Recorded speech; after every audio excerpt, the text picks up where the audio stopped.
میں نے کہا اب یہ تو مشابہت ہوگی، دیکھو اس کو گردوارے میں بھی یہی چیز ملی جہاں اس نے پتہ نہیں کیا چڑھایا تھا کہ مندر پہ رکا تھا، کسی جگہ رکا وہ راستے میں، لیکن تھا وہ غیر مسلم کا، یا تو گردوارہ تھا یا مندر تھا، کسی جگہ رکا اس کو وہی شیرنی ملی۔ یہاں آ کے مزار پہ روکا، مسلمانوں کا جو یہ ہے جن کی وابستی اس کے ساتھ ہے، تو وہاں پہ بھی اس کو وہی شیرنی ملی۔ مجھے بڑی حسرت ہوئی۔ دیکھو جی ایک اور عجیب واقعہ سناتا ہوں۔ میں بس میں سفر کر رہا ہوں، میرے بغل میں ایک ہندو لڑکی بیٹھی ہوئی، تو بس جہاں جہاں سے گزر رہی ہے، جہاں اس کو مندر دکھ رہا ہے وہ ایسے کر رہی ہے، وہ ایسے کر رہی ہے، ٹھیک ہے۔ اب اس کی عقیدت ہے مندروں کے ساتھ، اس کا اپنا مذہب ہے، اس کو چلنا ہے اپنے مذہب پہ جیسے اس کی مرضی ہے۔ ہم تو بات اپنے مسلمانوں کی کریں گے۔ اب میں نے دیکھا اب جو ہمارے اپنے مسلمان ہیں، جہاں کسی جگہ ان کو درگاہ ملی، میں نے ان کو دیکھا ایگزیکٹلی مجھے وہ ہندو لڑکی پھر یاد آتی، ویسے ہاتھ باندھ رہے بس میں ہی ایسے کر رہے، ٹھیک ہے۔ مجھے وہ یاد آ گئی تھی، یہ مشابہت ہو رہی نا، اب دیکھو جیسے وہ کر رہے ہیں ویسے یہ بھی کر رہے ہیں، سیم ہو رہا ہے، ایگزیکٹلی سیم ہو رہا ہے۔ تو غیر اللہ کے نام پہ جو بھی شے ہوگی وہ حرام ہے۔ فمن اضطر غیر باغ ولا عاد فلا اثم علیہ، اب جو اضطراری حالت میں ہوگا، جسے موت و حیات کا مسئلہ ہو جائے گا اور اس کے پاس کوئی حلال شے نہیں مل رہی، اس کے پاس کوئی شے نہیں مل رہی، حلال شے اس کے پاس نہیں ہے، اب حرام ہی بچا ہے، یا تو اس کو موت آ جائے گی یا اس میں سے کچھ کھا لینا ہے تو اسے وہ زندہ رہے گا۔ تو رب نے کہا غیر باغ ولا عاد، نہ تو وہ باغی بنے نہ حد سے تجاوز کرے۔ اس سے کیا مراد ہے؟ یعنی وہ ڈکارے لے لے کے نہ کھائے اس میں سے، بلکہ اب اگر حرام پہ ہی نوبت پہنچ گئی، آپ نے اتنا لینا ہے جس سے آپ زندہ رہیں، جس سے آپ بچ جاؤ، جس سے جان بچ جائے، بس اتنا ہی لینا ہے، ڈکارے نہیں لینی ہے، اتنا کھا جاؤ گے۔ فلا اثم علیہ، پس اس پہ کوئی گناہ نہیں ہے۔ ان اللہ غفور الرحیم، یقیناً اللہ تعالیٰ مغفرت کرنے والا رحم کرنے والا ہے۔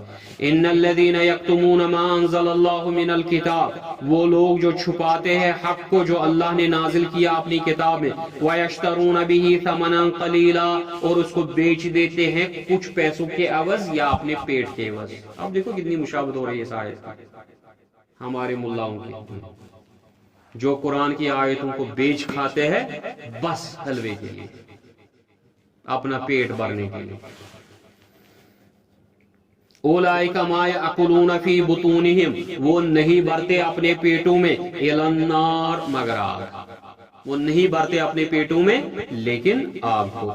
ولا یکلمہم اللہ، اب ان کے ساتھ عقیدت مت رکھنا کہ شاید یہ بہت بڑے چگے والے، بڑے بڑے دستار والے یہ لوگ ہیں، شاید یہ مجھے بچا لے گا، شاید اس کی عقیدت مجھے بچا لے گا، میری فلانی کے ساتھ وابستگی ہے۔ نہیں، اگر اس نے حق کو چھپایا، اگر اس نے قرآن پہ اپنے ہاتھ رکھ کے اس کے بعد لوگوں کو جھوٹ بولا، یاد رکھنا رب ذوالجلال بیان کرتا ہے ولا یکلمہم اللہ، اللہ تو اس کے ساتھ بات بھی نہیں کرے، تمہاری سفارش کرنی تو دور، رب کہتا ہے میں اس کے ساتھ بات نہیں کروں گا جو اللہ کے حکم کو، اللہ کے احکامات کو چھپائے گا۔ یوم القیامہ، قیامت کے دن، ولا یزکیہم، اور اللہ تعالیٰ ان کو پاک بھی نہیں کرے گا، یعنی ان کو گناہوں سے پاک بھی نہیں کرے گا۔